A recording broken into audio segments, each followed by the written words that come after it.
Anime finished this year number 53, Reign of the Seven Spellblades, 5 out of 10. This is a show that kind of baffled me, if I'm being honest. It had this really fascinating ability to oscillate between being completely off the wall insane and numbingly boring. There are a bunch of really interesting ideas in there that I would love to see the series dig deeper into, but they're surrounded by other parts that can feel utterly banal at the exact same time or end up being completely fumbled. Ostensibly, the main goal of the series is the main character's revenge quest that he's on, but that's something that is strangely a real background element in the grand scheme of what we've been presented so far. There is this intrigue with him being able to seemingly flip from revenge monster to good boy on a dime, but he spends so much of his screen time in good boy mode that when he does have those brief moments of revenge monster, it can come off more edgelord than I think it's meant to.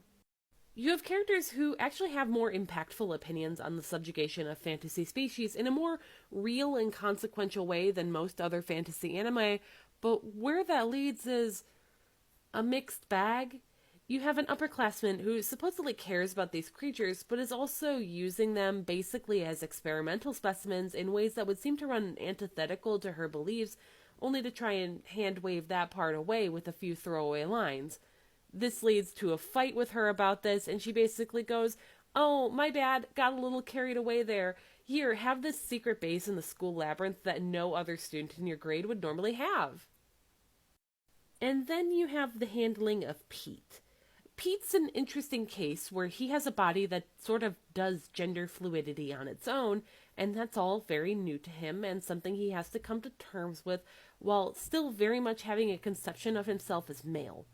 This opens the door to there being a whole host of characters of varying identities due to magic in a club of their own that he is welcomed into with open arms.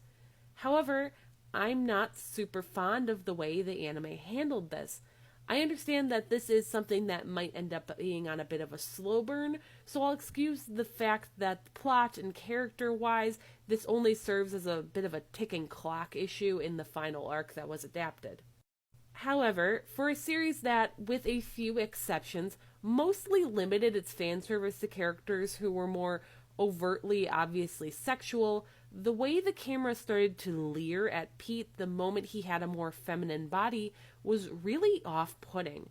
Not only because of the very sudden shift in the way this character was being framed compared to before, but also because this voyeuristic leering was happening when Pete was clearly in a very emotionally vulnerable position and not yet entirely comfortable with this change.